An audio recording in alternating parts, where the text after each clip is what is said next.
Hello and welcome to the Music is Medicine podcast.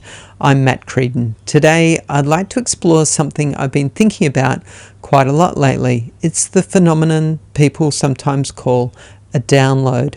A musical idea arrives unexpectedly. A melody appears almost completely formed. Words begin flowing faster than we can write them down. A solution to a problem suddenly becomes obvious even though we weren't consciously thinking about it. Sometimes an entire piece of music seems to arrive from somewhere beyond us. But where does it come from? Is it simply the subconscious mind making connections beneath the surface? Is it our higher consciousness trying to guide us? Is there a spiritual intelligence communicating with us? Could it be some form of collective consciousness? Could it even be extraterrestrial, or something that doesn't fit neatly into either the spiritual or the scientific categories we currently understand? I don't know, but I'm not sure we need to pretend that we know. But I think the experience itself is worth exploring. So let's dive in to when an idea arrives. Most creative people have probably experienced this in one form or another. You might have been playing your instrument without any particular intention when a melody suddenly appears. It doesn't feel as though you constructed it piece by piece. It feels though you discovered it. You play one note and somehow you already know where the next one wants to go. Sometimes it feels as though the music is slightly ahead of you and your hands are simply following it. I've experienced this while composing music. I might begin with a sound, a texture, or a single note, then something starts revealing itself. The music seems to have its own direction.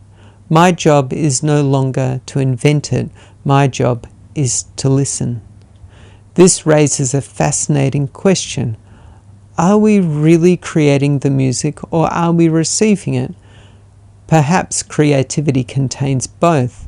We bring our skills, experiences, memories, instruments, and the willingness to participate, but something else appears to meet us there, something we didn't consciously manufacture. So let's begin with a simple experiment. Play one note, then wait. Don't immediately play another one, just listen. At first, your mind may begin labeling the experience. Oh, that's C, and that's a 1, and that frequency is vibrating at a particular number of cycles per second. You might recognize the instrument, the key, or the harmonic content. All of these descriptions can be very useful, but none of them are the note itself. They're labels we've placed upon an experience. The word C isn't the sound. The number 1 isn't the sound. The measurement of the frequency isn't the sound. Just as the word honey isn't sweet. To understand sweetness, you have to taste it. And perhaps to understand sound, you have to move beyond describing it and allow yourself to experience it. When we listen deeply to a single note, we may begin to notice that the note isn't actually alone.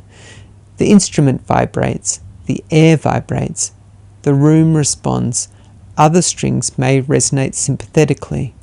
Harmonics emerge above the fundamental. The sound enters the listener's body and creates an experience the musician cannot completely control or predict. You played one note, but you didn't control everything that note touched. And perhaps an idea works in a similar way. One thought enters our awareness, but it may be connected to something much larger. We often imagine that the brain is something that creates consciousness, but what if, at least in some sense, it also receives consciousness? I sometimes wonder whether we might be like a little radio. A radio doesn't create the broadcast. It tunes into something already being transmitted. If the radio isn't tuned correctly, we hear static. We turn the dial and the signal becomes clearer. Perhaps certain states of consciousness allow us to tune into ideas, music, or guidance that we normally cannot hear through the noise of everyday thought. This doesn't necessarily prove that the information comes from aliens or spirits, divine beings, or any other external source. It could be that we're accessing deeper parts of our own minds. It could be our subconscious processing information outside our conscious awareness. It could be our high consciousness communicating with the everyday personality, or perhaps consciousness isn't as separate as we usually imagine it to be. Maybe individual minds participate in something larger, a field of consciousness, a collective intelligence, or some form of awareness for which we don't yet have the adequate language. I'm not presenting any of these possibilities as fact. I'm simply leaving the door open, because whatever the source may be, the experience of receiving something meaningful is very real. The sitar gives us a beautiful way of thinking about this. A sitar has sympathetic strings that aren't usually played directly. When you play the right note on the main strings, the sympathetic strings begin to vibrate. You don't need to strike them. You don't need to convince them. You don't need to force them to respond. They answer because there is already a relationship between the frequencies. Perhaps guidance works through resonance as well. An idea may be present around us or somewhere deep within us, but we don't notice it until we become capable of resonating with it. Then one day something changes. We become quiet enough, open enough, ready enough, and the right experience occurs at the right moment, and something inside us begins to vibrate. The message may appear as a melody, an image, a sentence, a feeling, or an unmistakable sense of direction. It can feel like remembering something we never consciously learned. We call it a download because it seems to arrive whole. Perhaps it was always there, waiting for us to reach the frequency at which we could receive it. If you've seen water moving inside a singing bowl, you'll know that sound can reveal itself in extraordinary ways. When the bowl is struck or rubbed, the water begins moving. Ripples appear across the surface. Patterns form under the right conditions. Droplets can even begin dancing above the water. The vibration is invisible, but the water allows us to see what it is doing. The same thing happens in cymatics. Place sand or another fine material onto a vibrating surface, and at particular frequencies, the material begins arranging itself into geometric patterns. Change the frequency and the pattern changes. What we perceive as a single tone contains enough information to organize matter into visible form. Perhaps inspiration works in a similar way. The idea may initially be invisible. It has no physical form. Then it moves through a person. A musician turns it into sound. A painter turns it into color. A writer turns it into language. An inventor turns it into an object. The person becomes the material through which the invisible is made visible. This doesn't mean we're passive. The musician still needs to learn the instrument. The writer still needs to develop the ability to communicate. The painter still needs to understand the materials. A download may provide the seed, but we still have to plant it, nurture it, and help it to grow. Perhaps that's the partnership. Something arrives and we give it form. Then the intellect comes along carrying its sharp little knife. It wants to cut the experience into pieces. Where did this come from? Can I prove it? Was it my subconscious? Was it spiritual? Was it an alien intelligence? Am I imagining the whole thing? These questions aren't wrong. Our ability to question and discern is important. Not every impulse is wise, and not every unusual thought should automatically be treated as divine guidance. But the intellect can sometimes become so determined to explain an experience that it prevents us from actually receiving it. It wants certainty before participation, but perhaps mystery doesn't work that way. Sometimes we need to listen first. We can examine the experience later.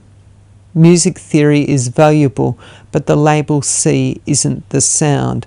A scientific explanation of vibration may be accurate, but it isn't the experience of lying beside a singing bowl and feeling the sound move through your body. The explanation is a map, and the map is not the mountain. We can use discernment without closing the door to mystery. If we are receiving guidance, how do we distinguish it from our ordinary thoughts, fears, and desires? I'm not sure there is one simple answer, but I've noticed that genuine inspiration often has a particular quality. It doesn't usually feel aggressive. It doesn't need to shout. It may be persistent, but it isn't necessarily forceful.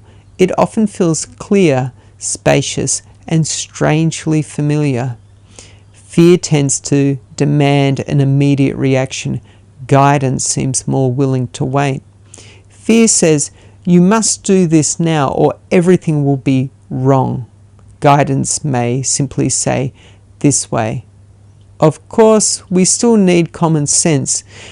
We can test what we receive against reality. Does this guidance lead towards greater kindness, creativity, and connection? Does it help us to become more honest? Does it respect other people's freedom? Does it bring us closer to life or make us more frightened and isolated? A feeling of guidance isn't an excuse to abandon discernment.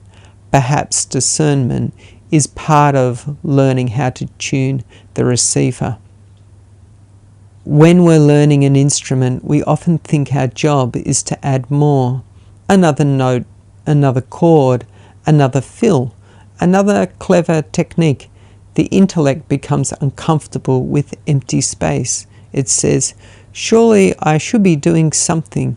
But as we learn to listen, the question begins to change. Instead of asking, what else can I play? We begin asking, what does the music need from me? Sometimes the answer is another note. Sometimes it's a chord. Sometimes it's silence. And sometimes the answer is simply wait. Let the note ring. Let the room respond. Let the other musicians respond. Let the next idea arrive in its own time. Perhaps we miss many of life's downloads because we're so busy producing noise. We're speaking, analysing, planning, scrolling, defending, and trying to control what happens next. But guidance may be more like a sympathetic string. It doesn't respond to force. It responds when we become quiet enough to resonate with it. I like to finish with a simple listening practice. Choose your instrument and play one note, any note, then take your hands away. Don't immediately name the note. Don't judge whether it sounded good. Don't decide what should come next. Just listen. Follow the sound for as long as you can. Listen to the fundamental. Listen for the harmonics. Listen to the room. Notice any sympathetic vibration within the instrument. Notice whether you feel anything within your body. Then listen to the moment when sound becomes silent. Then remain there for a little longer. Don't rush to fill the silence. See if anything arrives. It might be another note. It might be an image. It might be a memory, a feeling, or a direction. It might be nothing at all. The purpose isn't to manufacture a supernatural experience. The purpose is to practice becoming receptive. Then ask yourself, when did the note actually end? Perhaps it ended when the vibration faded, or perhaps it continued as a feeling, a thought, or the beginning of another piece of music. Maybe this is what a download is. A moment of resonance between our everyday awareness and something larger. That something might be the subconscious mind. It might be our high consciousness. It might be a spiritual intelligence, a collective field, or another form of consciousness we don't yet understand. Maybe it lies somewhere between all of these possibilities. I don't know, but I'm increasingly willing to listen. Perhaps we are not alone in the act of creation. Perhaps the music, the ideas, and the guidance we receive are a part of a much larger conversation. And perhaps our role isn't always to understand who is speaking. Sometimes our role is simply to become quiet enough to hear. Thank you for listening to the Music is Medicine podcast. I'm Mat Creedon. Until next time, leave a little more space between the notes. You may be surprised what arrives.